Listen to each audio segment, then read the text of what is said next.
खोया हुआ धागा।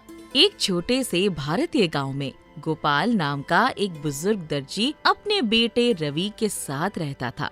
गोपाल मेहनती और ईमानदार इंसान थे और उन्होंने अपने बेटे को भी यही गुण सिखाने का निश्चय किया था। उनकी छोटी सी सिलाई की दुकान गांव के बीचों बीच थी, जहां वे गांव वालों के कपड़े सिलने का काम करते थे। गांव की एक तंग गली में गोपाल की दुकान हमेशा जीवन से भरी रहती थी। लोग कपड़े सिलने आते और गोपाल अपने हुनर से हर ग्राहक को संतुष्ट कर देता। लेकिन उनका सपना था कि उनका बेटा रवि उनके जैसे मेहनती और धैर्यवान बने। बेटा, मेहनत और धैर्य से हर काम आसान हो जाता है। पिताजी, आप हमेशा यही कहते हैं, लेकिन कभी-कभी जल्दी से काम करना भी तो ठीक होता है। जल्दी का काम शैतान का होता है बेटा। सही समय पर और सही तरीके से काम करना ही सफलता की पूंजी है। रवि एक सामान्य लड़का था, लेकिन वो थोड़ा अधीर था। एक दिन उसने अपने पिताजी से कहा कि उसे एक नई शर्ट चाहिए। पिताजी, मुझे नई शर्ट चाहिए। आप मेरी शर्ट कब सिलेंगे? बेटा, पहले अपना स्कूल का काम पूरा करो, उसके बाद मैं तुम्हारी शर्ट सील दूंगा।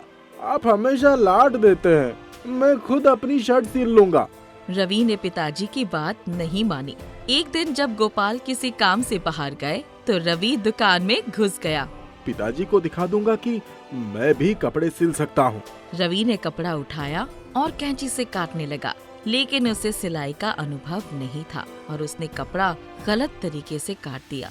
पूरी शर्ट का कपड़ा बर्बाद हो गया। अरे नहीं, मैंने सब खराब कर दिया। अब पिताजी क्या कहेंगे? शाम को जब गोपाल लौटे तो उन्होंने देखा कि कपड़ा खराब हो चुका है, लेकिन उन्होंने रवि को डांटने की बजाय समझाने का फैसला किया। रवि, ये क्या किया तुमने? पिताजी, मैं आपको खुश करना चाहता था, लेकिन मैंने सब खराब कर दिया। बेटा, गलती करना कोई बुरी बात नहीं है, लेकिन हर गलती से सीखना जरूरी है। मुझे माफ कर दीजिए पिताजी। अगर तुमने मेरी बात मानी होती तो थोड़ा धैर्य रखा होता तो ये नहीं होता। चलो, मैं तुम्हें सिखाता हूँ कि कपड़े कैसे काटते हैं और सिलते हैं। उस दिन से गोपाल ने रवि को धैर्य और सिलाई का महत्व सिखाना शुरू किया। पहले माप लो, फिर सोचो कि कैसे काटना है। धैर्य और योजना से काम करो। पिताजी, मैं समझ गया। जल्दबाजी से काम बिगड़ता है। अब मैं आपकी हर बात ध्यान से मानूंगा।